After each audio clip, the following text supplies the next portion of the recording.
everyone. Good evening. I'm Major Garrett in Milwaukee. Welcome to a special Republican National Convention edition of America Decides. It has already been an enormously news-heavy day on this very first day of the Republican National Convention. So much news, I've got to consult my notepad here, so bear with me as I do it. First of all, former President Trump nominated a historic third time by the Republican Party as its presidential nominee. The first time ever in the history of the Republican Party that has happened in 3 consecutive presidential cycles. Also, very noteworthy, former President Trump has named his running mate, Ohio Senator J.D. Vance, the first millennial ever to appear on a major party ticket. Thirdly, as I keep track of my notes, Robert F. Kennedy Jr. was granted a long-standing request for Secret Service protection that came through today. And Robert F. Kennedy Jr. expressed thanks for that decision. Adjacent to that news, Robert F. Kennedy Jr. and former President Trump here in Milwaukee this morning had a brief and cordial meeting. Nothing really substantive. They just talked, they said, about issues related to national unity. Finally, this morning, breaking news out of Florida, where federal district judge Eileen Cannon dismissed entirely the case brought against former President Trump for alleged mishandling of classified documents and obstruction of justice. Judge Cannon did not do that on the merits of the case, but did that rather in deference to a legal technicality, ruling that the appointment of special counsel Jack Smith exceeded the authority possessed by the Department of Justice.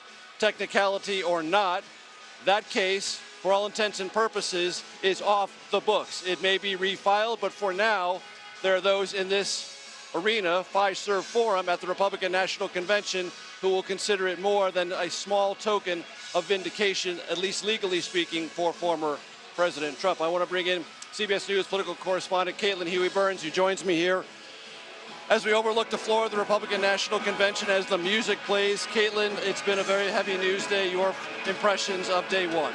Well, there's no doubt that the Trump campaign and everyone here is taking what you just described, that decision in Florida, as a big win. I can also say, just having been on the ground here since Thursday in preparation for this meeting, there has been a real sense of messaging about Republican unity, especially in contrast with the Democrats right now. And I think you can describe the atmosphere here today as kind of a completion of a long cycle of Republicans trying to figure out who they are and who they want to be for. A lot of Republicans I've been talking to are very excited about Donald Trump, and it's kind of the completion of his takeover of the Republican Party. I think that's more pronounced with the pick of J.D. Vance as his running mate. And why do you say that, Caitlin? More pronounced. J.D. Vance is considered someone early on, even when he was disagreeing with Trump, was able to speak the language of Trump supporters. Remember when he released Hillbilly Elegy, he was kind of seen as the translator for Trump, even though at the time he wasn't supporting him. He has a long record, as we've discussed, of very negative criticisms of the former president. But he also presents some kind of, generational change, but also someone who is carrying the mantle of MAGA, so to speak, and kind of representing the new generation of Trump-style politics. But he can also have a broader appeal because he has kind of a Ivy League pedigree and ties to Silicon Valley, big fundraisers. So kind of weighting those two camps, especially as the Biden campaign has called the Midwest their clearest path to success. Picking up on that point, Caitlin, for J.D. Vance, Peter Thiel, and Donald Trump Jr., very significant figures. Peter Thiel, founder of PayPal, one of the original outside investors in Facebook. Planeteer is his other company, very deeply wedded to not all of the tech world, but certain parts of it. That's entree for President Trump that he might not have, that is wider possibly with J.D. Vance. And Donald Trump Jr., a staunch advocate for J.D. Vance in this conversation leading up to this announcement today. Absolutely. The two are very, very close. They talk a lot. They're very close friends. And what's been interesting, as you know from covering Trump for so long, that kind of tech Silicon Valley tribe was a little bit elusive at times. That kind of money is really big, and J.D. Vance was instrumental in connections to the Silicon Valley community. David Sachs, who is going to be speaking here later tonight, hosted a big fundraiser for Donald Trump, brought in $20 million, I believe, and has kind of brought that kind of support in firmly into the Trump camp. Caitlin Huey-Burns, thank you so very much. I want to go now to CBS News Chief Election and Campaign Correspondent Robert Costa. A news-filled day. Robert Costa, the kind we love, covering politics. Your thoughts? Just another quiet day here in Milwaukee, Major. What a day for Republicans, because they were so rattled over the weekend by the assassination attempt on former President Donald Trump. And now they saw this cascade of events, as you detailed in your notebook opening up this show today, where they saw the classified documents case dismissed, though it could, of course, still be appealed, likely to be appealed. They see J.D. Vance, the Ohio senator, named, and they see Trump secure the nomination. They also see President Biden speaking out against the ticket, saying that J.D. Vance is a clone of former President Trump on the issues.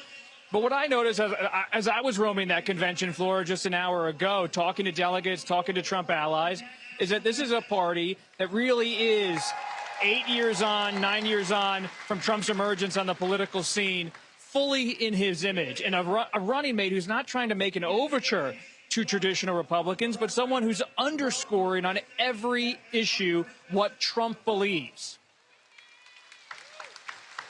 And Robert, to that point, how would you evaluate the transformation of J.D. Vance from being so skeptical of Trump in 2016 that he didn't even vote for him to now a full-on advocate and now a running mate?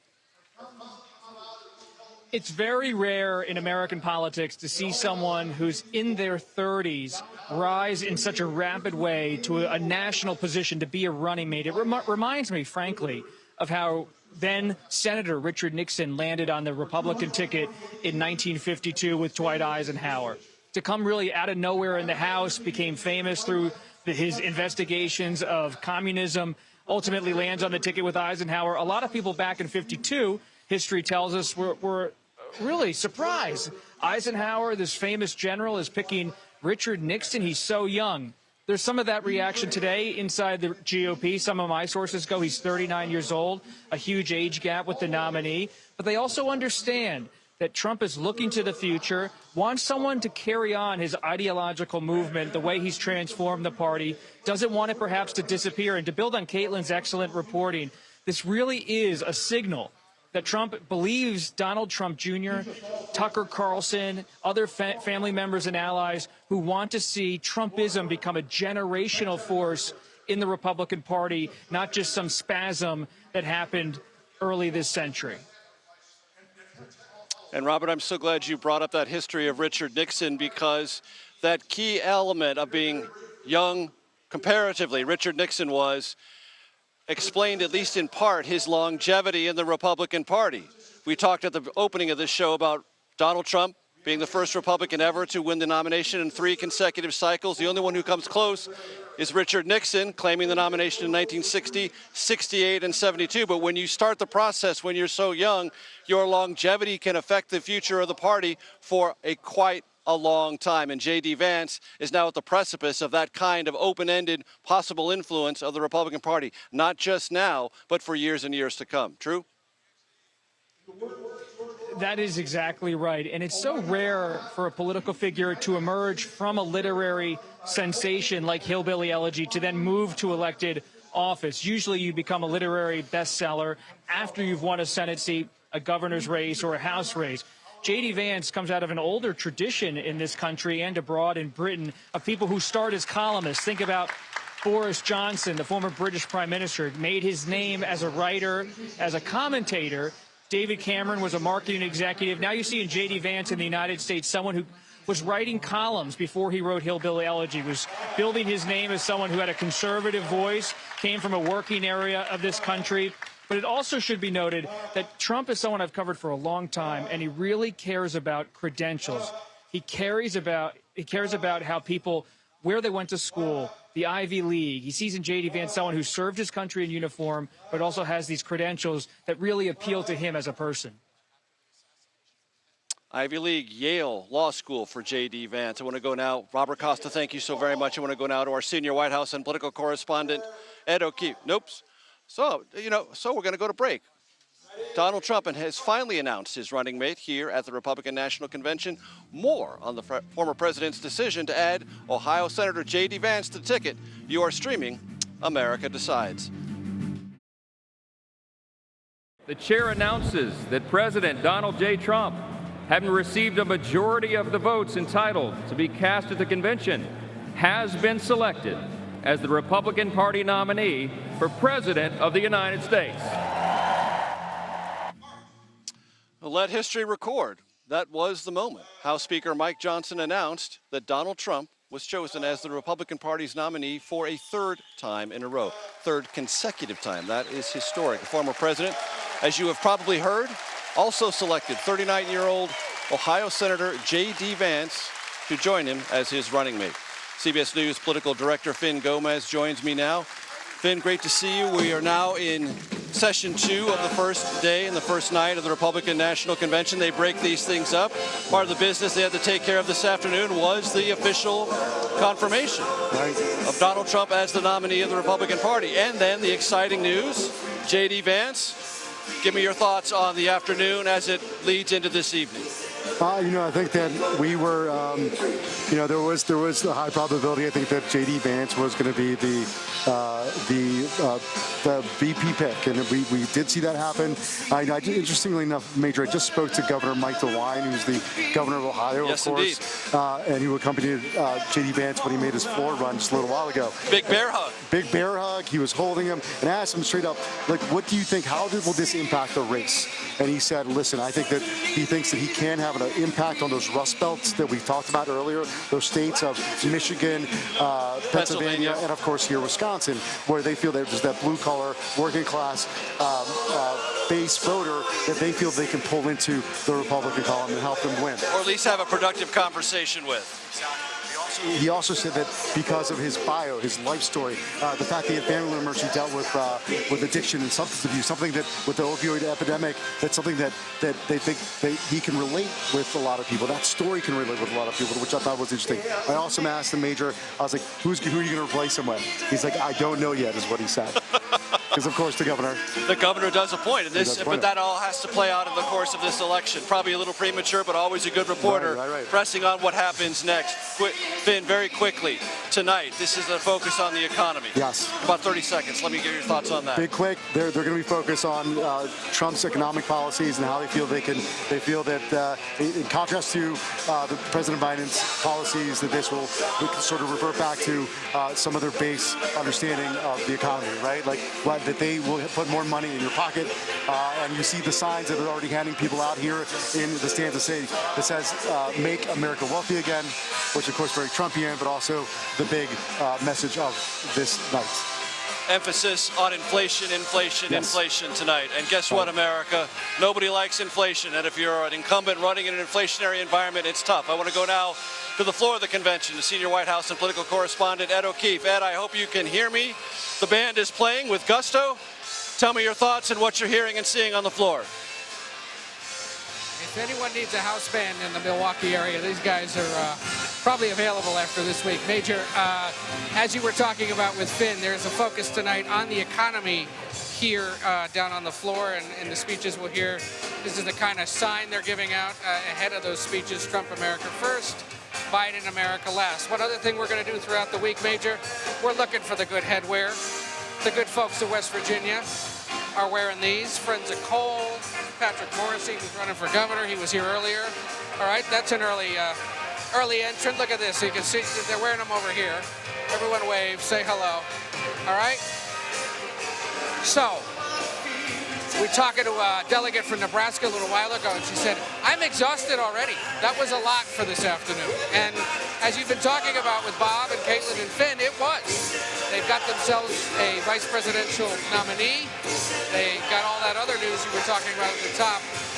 After it was announced that J.D. Vance would be the running mate, and as Donald Trump was put over the top by the convention officially as the nominee, we bumped into Donald Trump Jr., who we know has played a big role in convincing his father to pick the Ohio senator, and asked him what it is about the 39-year-old senator from the Buckeye State that he thinks is the perfect fit for his father.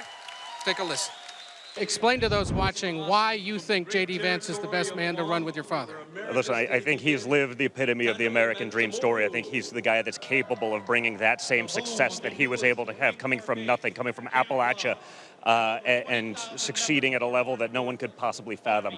If you've read Hillbilly Elegy, I think it's one of the great books. I read it like when it first came out, before he was even sort of on board with Trump or believed that Trump could be the guy that can do that. He's just been an incredible fighter ever since he saw that it was real. As an interesting point he made, Major, about being a 37-year-old who built Trump Tower, that young people can be successful. Obviously, a play for younger voters disaffected by this election cycle so far, concerned that the two oldest men to ever run are facing off. And over the course of the night, there'll be all sorts of speeches from regular Americans who have been affected, they believe, by the economic policy of the Biden administration. The speech I'm looking forward to, though, because it'll give us some sense of where things may be headed with a certain subset of voters, the head of the Teamsters Union asked for and was granted an opportunity to speak tonight, and he will speak later this evening. Major. Ed O'Keefe on the floor of the convention. Thank you very, very much. Well, the majority of the Republican Party is united, and here at this week's Republican National Convention, some conservatives and Republicans, well, they're avoiding it. One of them is former Maryland Governor and now Senate candidate Larry Hogan. Here was some of our conversation earlier. Governor, it's great to see you. You're in our Washington, D.C. bureau. My first question is, why aren't you here in Milwaukee? Well, there aren't a whole lot of undecided Maryland voters out there in Milwaukee, and that's what we're really focused on, is trying to win votes here in Maryland. And to that effect, Governor Hogan, helpful or not helpful to have former President Trump's endorsement? Well, it wasn't that helpful for me. President Trump lost Maryland by 33 points, so I ran 46 points ahead of him. It was not something we asked for. But that's really not impact. I'm out there talking to Maryland voters. It doesn't have much impact at all. How about this weekend? The events of this weekend, you have for weeks throughout your candidacy been talking about the necessity in this country to bring the partisan temperatures down. I imagine you feel that even more profoundly as a result of the events this weekend. Well, Major, this is something that I've actually been talking about for many, many years. And, I've been talking about it everywhere I could to anyone who would listen. The events that just took place with the attempted assassination of the former president kind of brings to a head all of that concern about the kind of angry, toxic politics, the divisive rhetoric, and about how important it is to lower the temperature. And I'm glad to hear that now both President Biden in his Oval Office address, and I understand President Trump is going to change his remarks to try to talk about some of these concerns that I've been espousing for a long time. I actually literally have been focused on this as my primary passion for several years now. Governor Hogan, as a Republican seeking a Senate seat in the state of Maryland, how do you react to the inclusion of Ohio Republican Senator J.D. Vance on President Trump's ticket? He is regarded as someone who not only speaks the MAGA language, but does so with an aggression that former President Trump likes. Are you comfortable with that pick? Well, I don't know J.D. Vance. We've never met. I think the two of us have pretty different views of the world. I certainly thank him for his military service. And look, I think we were just talking about the need for people to do away with the divisive rhetoric and to lower the temperature. I think that goes for President Biden, President Trump, and certainly J.D. Vance. I think we got to, instead of just mentioning one time, we're going to start lowering the temperature, and we're going to talk about trying to use less angry and less divisive rhetoric. I think that's what we've got to see continuing throughout the rest of this campaign. Former Maryland Governor Larry Hogan, current Republican candidate for the United States Senate. We thank you very much for your time, sir. Thank you. Former President Trump's decision to name J.D. Vance of Ohio to his ticket, well, that came down to the wire. There was genuine suspense. We'll discuss the former president's picks next with our political panel. You are streaming America Decides.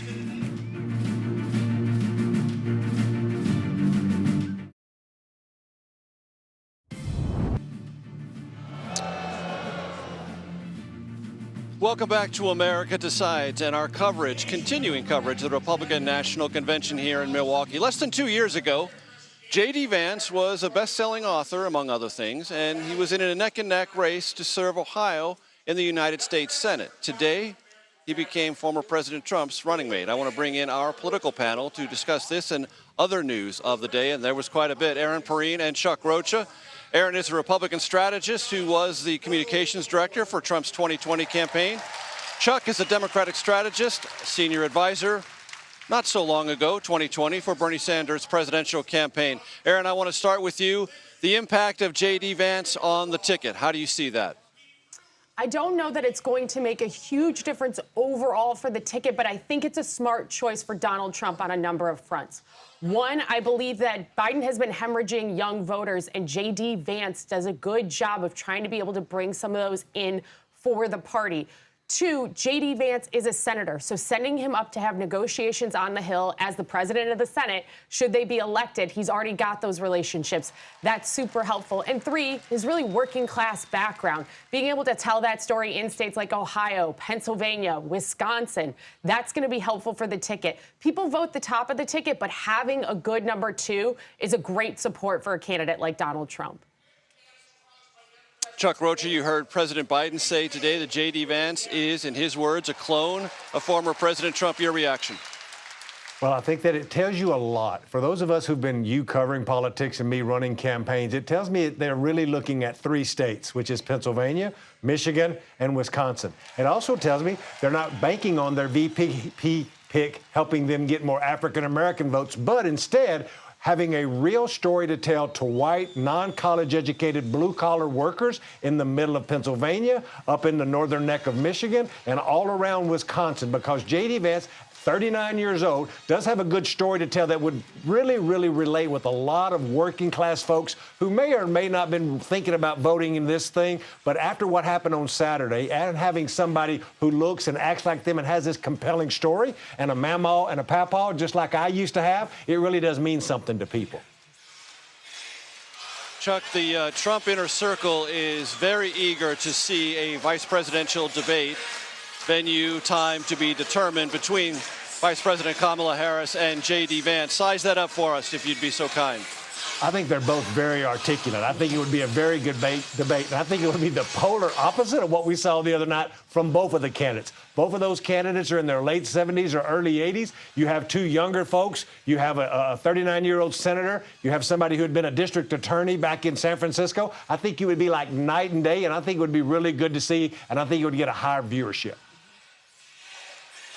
Aaron, we talked in the open about the legal developments today. Significant. Eileen Cannon, federal district judge, dismissing in its entirety the classified documents case and allegations of obstruction of justice against former President Trump. Doing so on a technicality, not the merits, but that doesn't matter. The case, for all intents and purposes, now is gone. The effect you think that will have politically on this event here in Milwaukee? Much like age being a concern for voters, the polling would have already included the indication that voters were aware of all of these cases and trials pending against Donald Trump. So I don't think that this is going to move any metrics for the president in his favor or away. However, for Democrats, I think they were banking a lot on that Donald Trump would spend his campaign in the theater of the courtroom, that he would not be able to go out on the trail, and that he would be tied up in litigation. Because this case has been dismissed, you won't be able to see that, and Donald Trump will be on the campaign trail. With reporting that Joe Biden says that he doesn't want to do events past 8 p.m., it is going to be a hard run to the finish, and Donald Trump's going to have the time to do lots of rallies. Chuck, I want to ask you about this legal development today. Those here in Milwaukee, very gratified by it, consider it kind of a legal vindication for former President Trump. But I know Democrats will look at this and say, wait a minute, here's a Trump-appointed federal district judge who took the cues from a concurring opinion from one Supreme Court Justice, Clarence Thomas, to make a ruling that is not in line with other federal judge interpretations of the special counsel appointment process. How do you think Democrats and maybe those independents or swing voters still up for grabs might digest today's legal news? I think that activists, I think people that are, as we would say in the business, are very well read in, care a lot about it and see the injustice of what happened and see the appointment by a Trump judge and what had happened about what case she had cited. But let's just be honest, and this is the Democrat here. This is the liberal Democrat saying most voters don't know. They don't understand. They don't care. They really can't differentiate one court case from another. They're still reeling from what's happened with an assassination attempt on a presidential candidate on Saturday. Those things they see because they see on the front of everything. I just don't see in the focus groups that I'm doing all across battleground states at the court cases being one of the 1, 2, or 3 top issues. Well, that's motivating Democrats to show up. That's choice. That's the economy. It's other things that are in their purviews. Chuck, I want to get your evaluation of where the Democratic conversation is about President Biden and the future of his campaign. I think you're going to see a lot of that quelled. I mean, again, after what had happened on Saturday, you're not going to see Democrats trying to tear down or trying to replace a nominee. I've been talking to lots of other folks who've run presidential campaigns like I have. I've had a lot of privilege to be able to sit in the chair. And when you sit in the chair and the spotlight's on you, I understand the pressure that goes with that. And I think other folks know that we're too close now. And with what happened with the presidential candidate on Saturday, and again, an assassination attempt, I think you're going to see that quiet down a lot. Chuck Rocha and Aaron Perrine, thank you very, very much for your time and your expertise. The Republican National Convention, as you can hear and see, is obviously in full swing right here in Milwaukee. Republican Senator Dan Sullivan from Alaska joins us next to discuss the official coronation of Donald Trump as the Republican Party nominee. That and much more. You're streaming America Decides.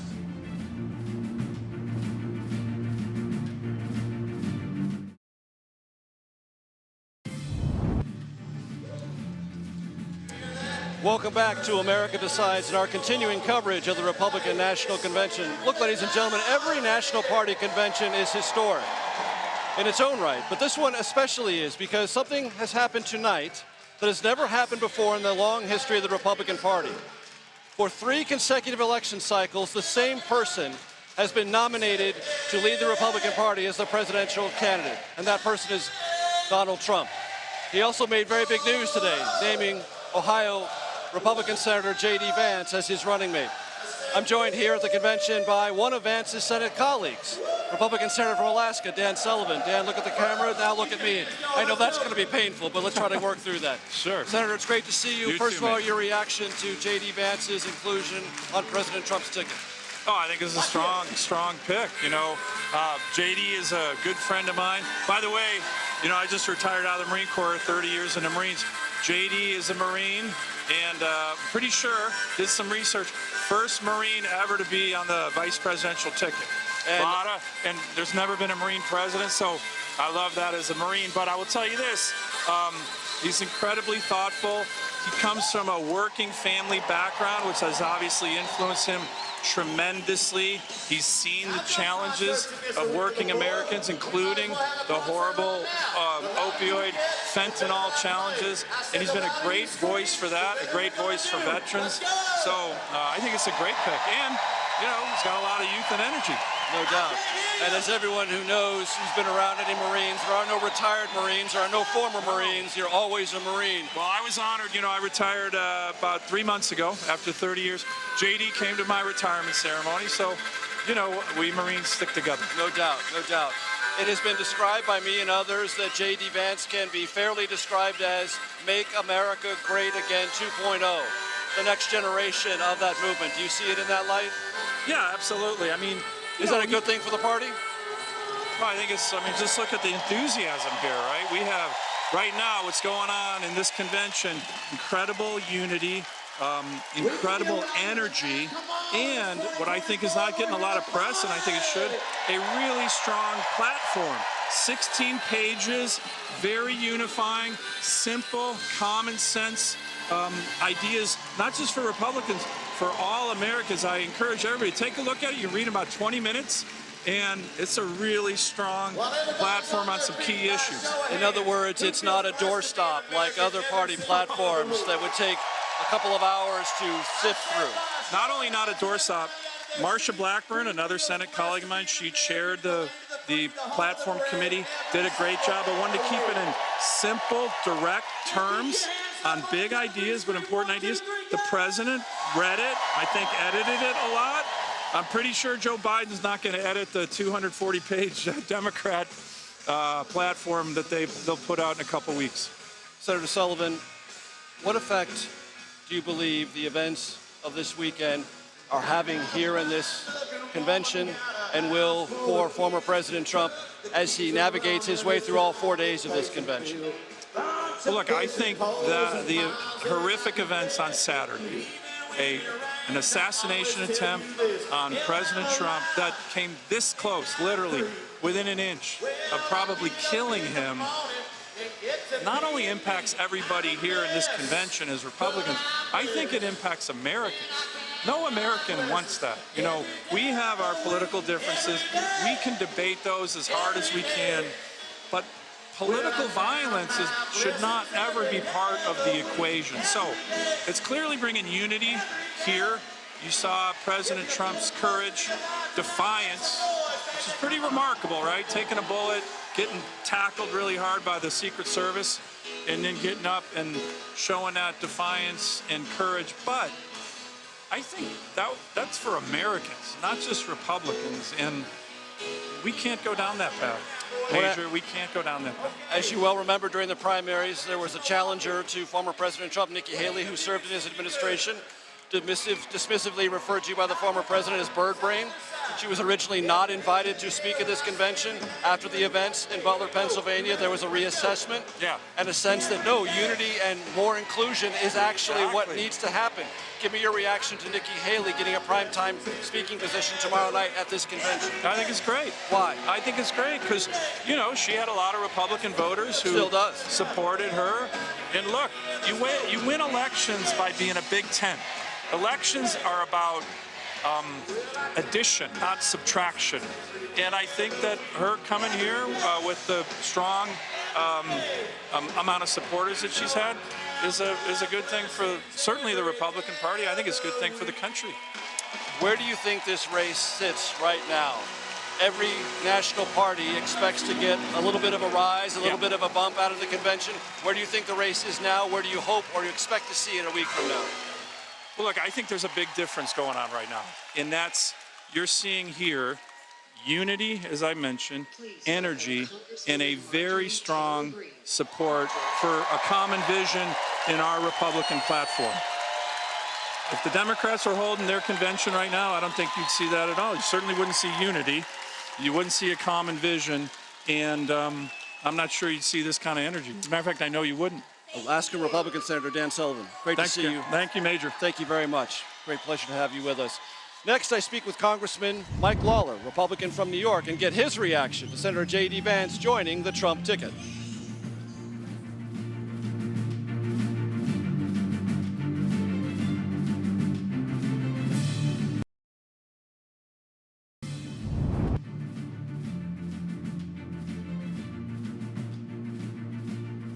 Welcome back to America Decides. Earlier, I spoke to Republican Congressman Mike Lawler about his feelings on the J.D. Vance selection for the Republican ticket.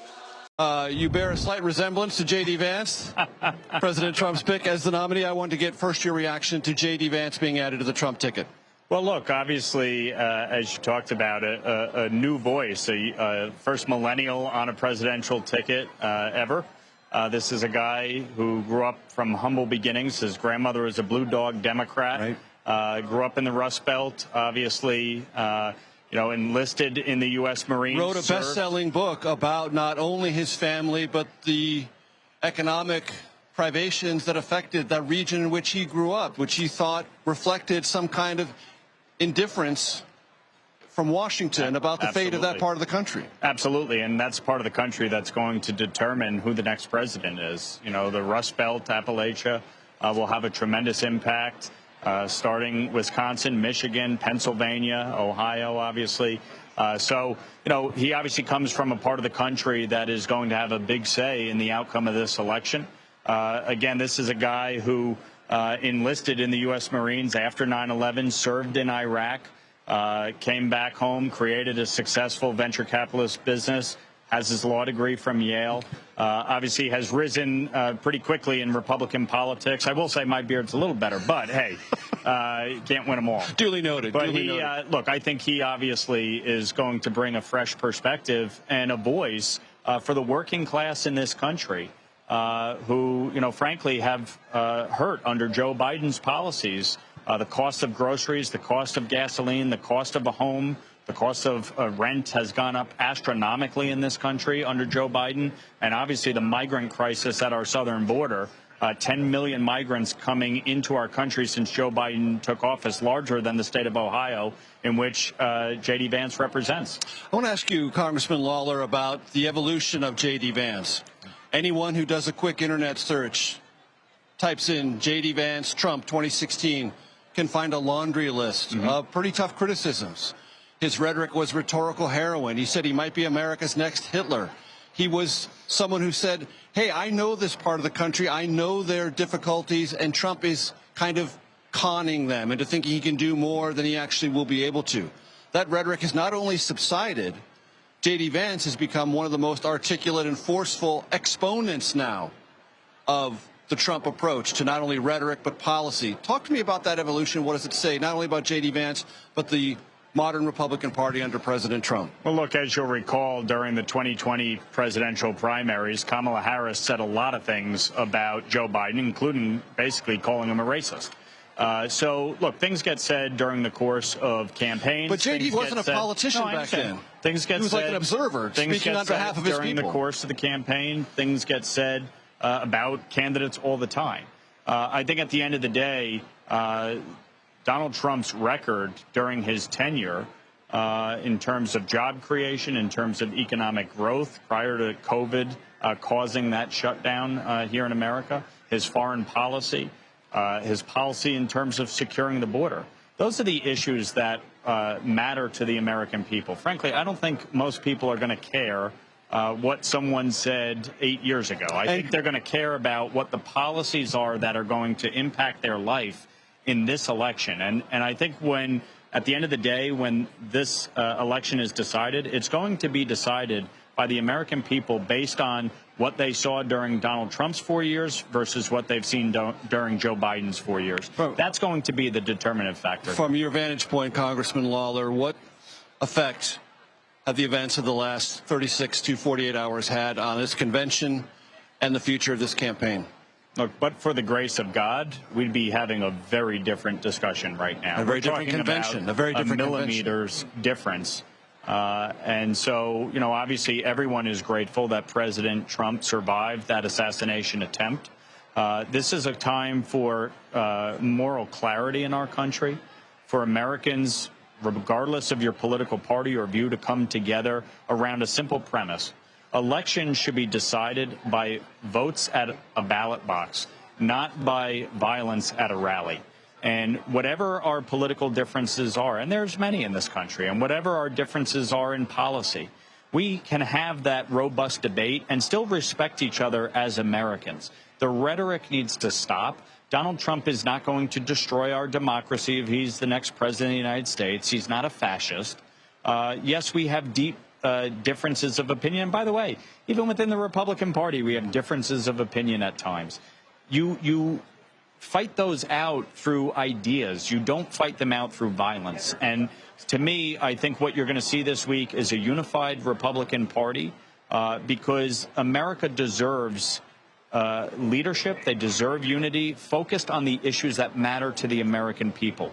Whether you're talking about the economy, whether you're talking about the border, whether you're talking about foreign policy, we have a lot of challenges right now, and we have to focus on solutions, not division, not overheated rhetoric that seeks to demonize one candidate or one party. All of us have a responsibility in that. I'm sure you would agree with me, Congressman Lawler, that election results should not be contested with violence on the steps of the United States Capitol or inside the Capitol or at the doors of the House or Senate either. No, listen, I was the first member of the New York State Assembly to put out a statement condemning what happened on January 6th. I have been very clear, whether it was January 6th, whether it was those who took control of a federal courthouse in Portland, whether it was those who burned a police station in Minneapolis, violence of any kind, political violence of any kind, should be universally condemned and rejected. We should always debate our issues through public discourse and debate and discussion and through legislation. That's what we have the ability to do. Our vote Our vote is the way to exercise our political differences, And the way to not confer, violence. and the way to confer authority. Absolutely. In a peaceful, democratic process. Absolutely. Congressman Mike Lawler, it's been a pleasure. Thank you so much for Appreciate your time. it. Tonight's convention is underway as the country is still reeling from the attempt on Donald Trump's life. Party leaders on both sides of the aisle are calling for national unity. Here is my latest for Eye on America.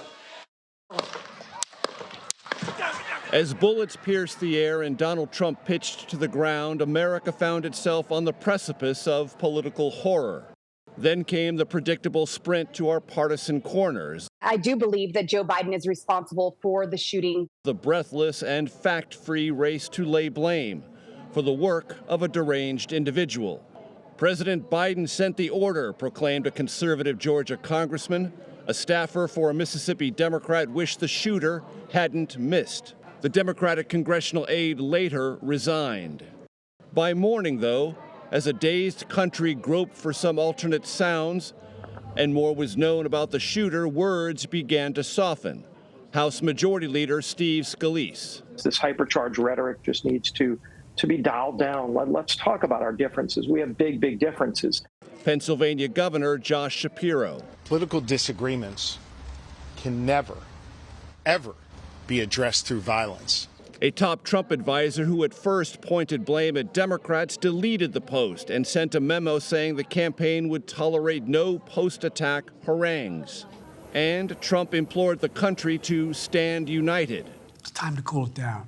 President Biden capped off a day of what sounded like the beginning of rhetorical reflection. Our unity is the most elusive of goals right now. Nothing is more important for us now than standing together. We can do this. Maybe, but political passions have already spawned violence. Republicans wounded in the 2017 congressional baseball shooting, the January 6th riot, the shooting of Congresswoman Gabby Giffords. Drop the hammer. The hammer attack on House Speaker Nancy Pelosi's husband, and the mockery that followed. How's her husband doing, by the way? Anybody know? Partisanship remains our national reflex. Politicians feed the hunger for combative language. Mark Robinson, a leading candidate for governor in North Carolina, was free to sound like this. Some folks need killing. Can America cool down for more than a minute? If past is prologue, the answer is no. For now, political figures are offering a glimmer of light in an era of darkness. May it last. For Eye on America, I'm Major Garrett in Milwaukee, Wisconsin. Stay with us after the break for a CBS News special report for live coverage of the Republican National Convention. And join us again tomorrow at 5 p.m. Eastern for our coverage of Day 2 of the Republican National Convention. You are streaming America Decides.